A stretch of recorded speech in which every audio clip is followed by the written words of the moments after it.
સચિનના સીએનજીના ભાવમાં વધારાને કારણે રિક્ષા ચાલકો હડતાળ પર ઉતર્યા। રિક્ષાઓ રોકીને હટાવવામાં આવતા મુસાફરો ફસાયા। 100 થી વધુ રિક્ષા ચાલકોનો વિરોધ। ભાડામાં 5નો વધારો કરવાની માંગ। સચિનમાં ઓટો રિક્ષા ચાલકોએ સીએનજીના ભાવમાં વધારાનો વિરોધ કરતા 2 જૂનની સવારે સચિન 4 રસ્તા ખાતે હડતાળની શરૂઆત કરી હતી।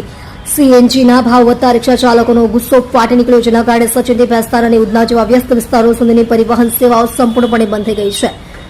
આ હડતાળ દરમિયાન સૌથી આઘાતજનક ઘટના એ હતી કે 7 રિક્ષા ચાલકો જેઓ હડતાળનો ભાગ ન હતા અને મુસાફરો સાથે પસાર થઈ રહ્યા હતા, તેમને વિરોધીઓએ રસ્તાની વચ્ચે જ રોકી દીધા હતા। તેમને રિક્ષામાં સવાર મુસાફરોને તેમના ઓટોમાંથી બહાર કાઢવામાં આવ્યા હતા। आपका नाम? मेरा नाम गोपाल जगन भोई है।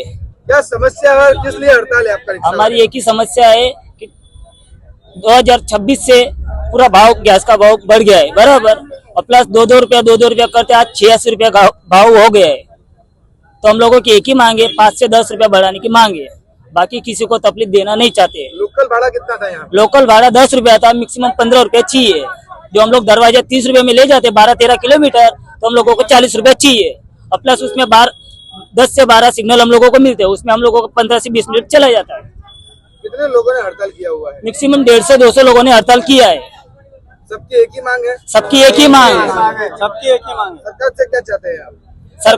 सरकार तो भाव कम नहीं करेगी गैस का, तो हम लोगों को पब्लिक से एक ही निवेदन है कि भाई हम लोगों को 5 रुपया बढ़ा के दिए।